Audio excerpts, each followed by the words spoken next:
नमस्कार दोस्तों, मैं आपका दोस्त आपका साथी Chetan Chavda, motivational speaker and business coach. और मैं हूँ खुशबू चावड़ा, एनएलपी कोच। और आज हम आपसे डिस्कस करने वाले एक बहुत ही बेहतरीन टॉपिक, और टॉपिक है कि लेजीनेस को यूज कैसे करें। Laziness for your own advantage. कैसे आप क्रिएटिवली लेजीनेस को यूज करेंगे अपने फायदे के लिए। खुशबू, लेजीनेस एक ऐसा वर्ड है ना जिसके बारे में हमें हमेशा लगता है कि इसे हमें खत्म करना है, उसको दूर करना है। हाँ, उससे हमेशा नुकसान होता है। हाँ। लेकिन आज हम आपको बताने वाले हैं कि लेजीनेस से आप अच्छी आदतें कैसे डेवलप कर सकते हैं, और लेजीनेस को आप यूज करके आप अपनी जिंदगी में कामयाब कैसे हो सकते हैं। यस। तो ये फंडामेंटल ऐसा है कि शॉन एकर नाम का एक आदमी था। उसे गिटार सीखने का बहुत शौक था, लेकिन वो जब भी गिटार सीखने के लिए प्रैक्टिस करना चाहता था तो उसके बदले वो काम से आके गिटार की प्रैक्टिस करने के बजाय वो टीवी देखता था या फिर वीडियो गेम खेलता था। ओके। तो उसने क्या किया, उसने सोचा कि ऐसा क्यों हो रहा है, मुझे सीखना चाहिए गिटार, मुझे प्रैक्टिस करनी चाहिए गिटार की, लेकिन मैं ज़्यादातर तो वीडियो गेम खेलता रहता हूँ। तो उसने क्या किया कि ये जो वीडियो गेम खेलता है, टीवी ऑन करता है, तो टीवी का जो रिमोट था और उसका जो वीडियो गेम था, उसने वो दूसरे कमरे में जाके उसने अलमारी में छुपा दिया। ओके। तो अब उसको क्या करना पड़ता था, जब भी उसे वीडियो गेम खेलनी है या टीवी देखना है तो उसे दूसरे कमरे में जाना पड़ता है, वहां से अलमारी खोलनी पड़ती है, और हाँ, उसने उस अलमारी को भी लॉक करके चाबी फिर तीसरे कमरे में रख दी थी। मतलब बहुत मुश्किल हो गया हाँ, रिमोट लेना।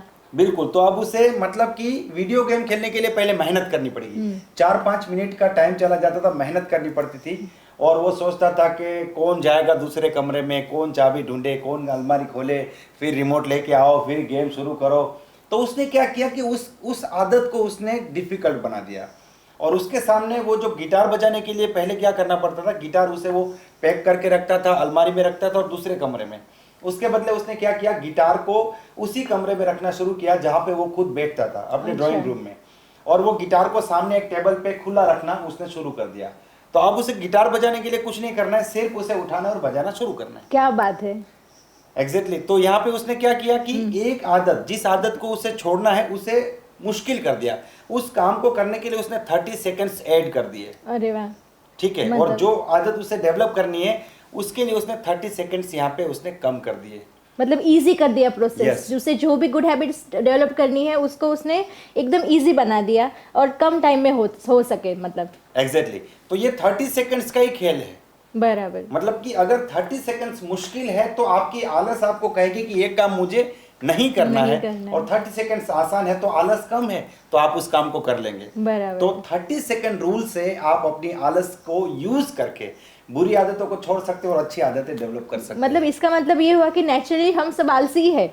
एग्जैक्टली। आलस हमारी एक बाय डिफॉल्ट आदत है। नहीं, इसका एक रीजन है। ओके। इसका रीजन ये है कि हम लोग जब प्रिमिटिव थे, हम जब आदि मानव हुआ करते थे, तो उस टाइम पे इंसान को जो खाना है वो हर वक्त नहीं मिलता था। अच्छा। कभी 2 दिन में एक बार, कभी 3 दिन में एक बार, मुश्किल होता था। यस। तो उस टाइम पे हमारा जो माइंड है वो एनर्जी को प्रिजर्व करता था, कि शक्ति को बचाना है, हमें वो काम नहीं करने जहाँ पे एनर्जी यूज होगी। और ये जो है ना, ये हमारे जीन्स में, हमारे माइंड में, हमारे सबकॉन्शियस में पिछले कितने हजार साल से ये प्रोग्रामिंग हुआ है। ओके। इसीलिए हमारा सबकॉन्शियस हमारा आराम की तरफ भागता है, वो एनर्जी बचाने की कोशिश करता है, कंफर्ट की तरफ यस यस यस। और इसीलिए हम लोग, अभी हम तो आदि मानव नहीं है, हमारे पास तो एनर्जी लॉट्स ऑफ अवेलेबल है, लेकिन हमारा प्रोग्रामिंग जो हमारे फादर, उनके फादर जो पीढ़ियों से जो प्रोग्रामिंग हुआ है उसकी वजह से ये आलस जनरेट हुई है। बराबर। ये चीज़, ये जो क्रिएटिव यूज ऑफ लेजीनेस है, ये सिर्फ चेतन ने एग्जांपल दिया कि for developing the habit of learning guitar,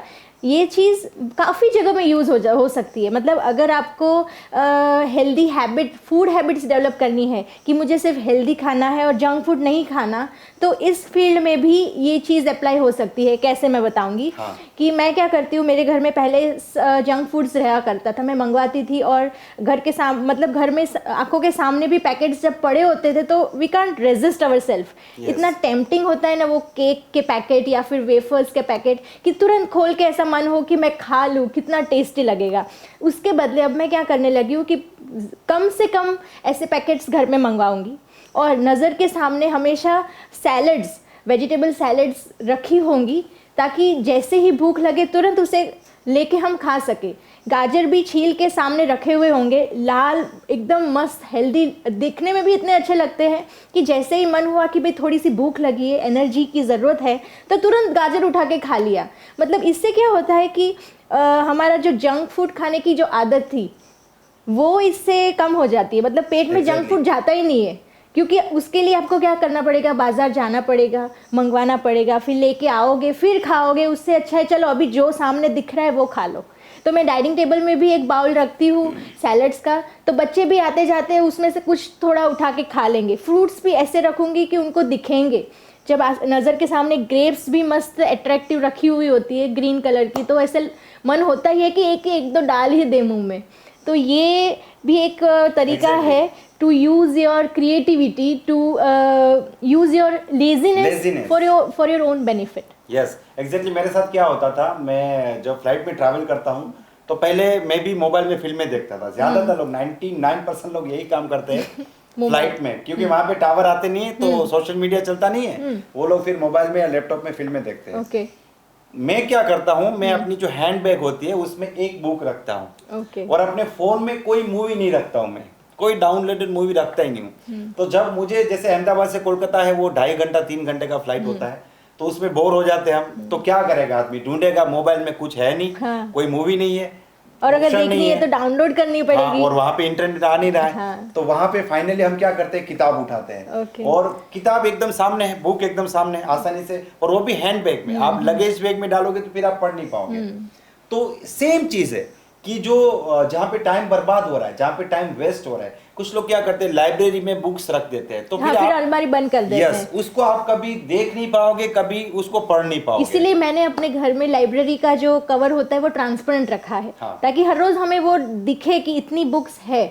ultimately फंडा यही है कि आप जिस हैबिट को डेवलप करना चाहते हैं उसको आप एक्सेसिबल रखिए, उस काम को करने के जो स्टेप्स है उसको आप कम कर दीजिए, इजी कर दीजिए, कन्वीनियंट, उसको कन्वीनियंट कर दीजिए। डे टू डे लाइफ में आते जाते वो आपके नज़र के सामने दिखे आपको, ताकि आपके सबकॉन्शियस माइंड में एक बात रहेगी कि ये यहाँ पे है ही, कभी भी आप ऐसे तुरंत ही उसे ले सकते। तो सेम चीज़ आपने बुक के लिए भी अप्लाई की है चेतन ने, कि उनको जो बुक पढ़नी होती है वो बुक हमेशा अपने स्टडी टेबल के ऊपर ही रखते हैं। शुरू में मैं कंप्लेन करती थी कि आप बुक्स लेते हो लाइब्रेरी से तो वापस लाइब्रेरी के अंदर रखो और लाइब्रेरी बंद करो, लेकिन फिर बाद में उन्होंने मुझे समझाया कि इसका एक रीज़न है कि जो बुक मुझे पढ़नी है, जो बुक मुझे ख़त्म करनी है, उसे मैं अगर अपने टेबल के सामने रखता हूँ, स्टडी टेबल के ऊपर ही रखता हूँ, तो जैसे ही तुरंत मैं वहाँ पहुँचूँगा तुरंत मैं बुक को खोलूँगा और रीड करना शुरू कर दूँगा। लेकिन अगर वो बुक अलमारी के अंदर होती, मुझे लाइब्रेरी में जाकर उसे लेना पड़ता, तो मैं उसे अवॉइड कर देता और उसके बदले में कहीं व्हाट्सएप या फेसबुक में खोल के वहाँ पे टाइम पास करने लगता। Yes exactly.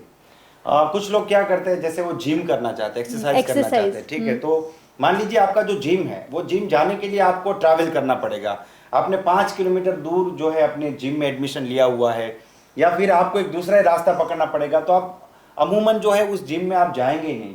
लेकिन मान लीजिए आपका जिम आपके घर के एकदम नज़दीक है, आप 10 सेकंड चल के पहुंच जाएंगे, 2 मिनट चल के पहुंच जाएंगे, या फिर आपको रास्ते में पड़ता है, जैसे आप जॉब से आते हैं तो रास्ते में पड़ता है, तो बार बार आपकी नज़र वहाँ पे जाएगी कि यहाँ पे मैंने एडमिशन लिया हुआ है, पैसे भरे हुए हैं, यस मैंने पैसे भरे हुए, तो बार बार वो हैमरिंग होगी, तो वो आपके लिए इजी हो गया, आपने वहाँ पे डिस्टेंस जो है वो कम कर दिया, आपने एफर्ट्स कम कर दिया और आप वहाँ पे जा पाएंगे। लेकिन अगर आपको जिम जाने के लिए अलग एफर्ट्स देने पड़ेंगे तो आप जिम में नहीं जा पाएंगे, आप अवॉइड करोगे। हमेशा हम उस चीज़ को अवॉइड करते हैं जहाँ पे हमें ज़्यादा मेहनत करनी पड़ती है, जहाँ पे हमें डिस्कम्फर्ट फेस करना पड़ता है। तो चीज़ वही है कि जो आपको करना है उसे कंफर्टेबल रखे, उस प्रोसेस को शॉर्टेस्ट रखे, ताकि टाइम भी बचेगा और आपके माइंड को एक इनडायरेक्ट मैसेज ऐसा जाएगा कि ये ईजी है, आपके पास अभी जो ऑप्शन है उसमें से ये ईजियर ऑप्शन है, तो आपको ही बनाना है उससे ईजियर ऑप्शन। एक्चुअली आपको ऑप्शन को इजियर बनाना है, बाकी सारा काम तो आपकी आलस कर देगी, और कुछ करने की जरूरत नहीं। और यही जो सबसे इम्पोर्टेंट टॉपिक है, इसके बारे में भी हमें डिस्कस करना चाहिए। कुछ लोग खर्चे बहुत ज्यादा करते हैं, मुझे याद है मैं बहुत छोटा होता था तो मुझे घर से एक सर्टेन अमाउंट दिया जाता था कि ये है तुम्हारा महीने का खर्चा। तो मुझे पता था कि मेरे पास इतना ही है, इससे ज्यादा मैं खर्चा कर ही नहीं सकता। लेकिन जैसे हमारे वॉलेट में डेबिट कार्ड्स आ जाते हैं, क्रेडिट कार्ड्स आ जाते हैं, तो हमारे पास एक फ्रीडम आ जाती है। उसके बाद अगर हम बार बार मॉल में घूमने जाते तो हम वापस घूम के नहीं आते, कुछ ना कुछ लेके आते। इसीलिए मैंने एक चीज़ अप्लाई की थी पास्ट में, जब मैं बहुत ज़्यादा शॉपिंग करने लगी थी तब, कि जब भी मैं मॉल में जाऊंगी या फिर बाहर ऐसे घूमने जाएंगे तो मैं अपना डेबिट कार्ड लेकर नहीं जाऊंगी, वो मेरे पास होगा ही नहीं, इसलिए जब भी अगर मुझे कुछ मन करे कि मुझे लेना है तो करना क्या पड़ेगा, वापस घर जाना पड़ेगा, डेबिट कार्ड लेके वापस उस शॉप में जाना पड़ेगा। इतनी मेहनत कौन करे? ऐसा लगे कि इतना अर्जेंट नहीं है उस चीज़ को खरीदना तो नहीं खरीदना, ऐसा करके काफ़ी सेविंग हो जाता था। और जॉब पर्सन भी इसको अप्लाई कर सकते हैं creatively. Exactly how they can save money, वो लोग बाय डिफ़ॉल्ट उसके जो सैलरी अमाउंट है बैंक में से ऑटो डेबिट करके मतलब एफडी कर सकते हैं। तो कॉन्शियसली उनको एफडी तुड़वानी पड़ेगी अगर कोई खर्चा करना है तो, या फिर मतलब एफडी को रोकने के लिए उन्हें बहुत लंबी प्रोसीजर करनी पड़ेगी। तो इस तरीके से भी सेविंग हो सकती है। मतलब ये जो रूल है 30 सेकंड रूल जो हम करें, एक्चुअली ये 30 सेकंड नहीं है, हाँ, ये 10 सेकंड भी हो सकता है, ये 50 है। सेकंड्स भी, ये 50 मिनट्स भी हो सकता है। आप जिस भी हैबिट को डेवलप करना चाहते हैं उसे आप आसान कर दीजिए। उस काम को करने के लिए आप जो टाइम है ना उसको कट कर दीजिए, आप स्टेप्स को कट कर दीजिए। एक्चुअली ये जो 30 सेकंड रूल है ये 30 सेकंड नहीं, ये 50 सेकंड भी हो सकता है, ये 1 मिनट भी हो सकता है, 5 मिनट भी हो सकता है। फंडामेंटल ये है कि जो भी हैबिट आप डेवलप करना चाहते हैं उस काम को करने को उसके जो स्टेप्स है उसको आप कम कर दीजिए और उस काम को आप आसान कर दीजिए, ईजी कर दीजिए। और जिस हैबिट को आप अनलर्न करना चाहते हैं, जिसे आप अपनी जिंदगी से निकालना चाहते हैं, जो बुरी आदतें हैं, तो वहां तक पहुंचने के रास्ते आप थोड़े बड़े कर दीजिए, मुश्किल कर दीजिए, लंबे कर दीजिए। हाँ लंबे कर दीजिए, मुश्किल कर दीजिए, इजीली वो चीज आपके पास ना आए। जैसे अगर आप स्मोकिंग छोड़ना चाहते हैं तो आप ऐसे रास्ते से ना गुजरे जहाँ पे रास्ते में आपकी सिगरेट मिलती है, या फिर ऐसे दोस्तों से मिलना कम कर दें जो लोग आपके सामने ही सिगरेट पीते हैं। और ऐसा हो तो आपका सिगरेट का पैकेट आप अपनी वाइफ को दे दीजिए और उससे कहे कि उसे छुपा के रखे, और जब भी आप अगर उनसे मांगते हैं तो वो काफ़ी मुश्किल के बाद आपको दे, ताकि आपको हर बार ये माइंड में ख्याल आएगा कि अगर ये पैकेट मुझे चाहिए तो पहले तो बीवी से रकझक करनी पड़ेगी, विनती करनी पड़ेगी, काफ़ी आर्ग्यूमेंट करनी पड़ेगी, फिर जाके मिलेगा। इससे अच्छा नहीं लेना। तो ये एक जबरदस्त फंडामेंटल है और मुझे लगता है आप लोगों को पसंद आया होगा, और मैं उम्मीद करता हूं कि आप इस वीडियो को लाइक करेंगे, इसे शेयर करेंगे, और अगर ये आपको पसंद आया है तो आप डेफिनेटली इस चैनल को सब्सक्राइब कीजिए और इस वीडियो को दूसरे लोगों को शेयर जरूर कीजिए। तो अगले वीडियो तक आप सभी लोगों को wish you all the best and be the best.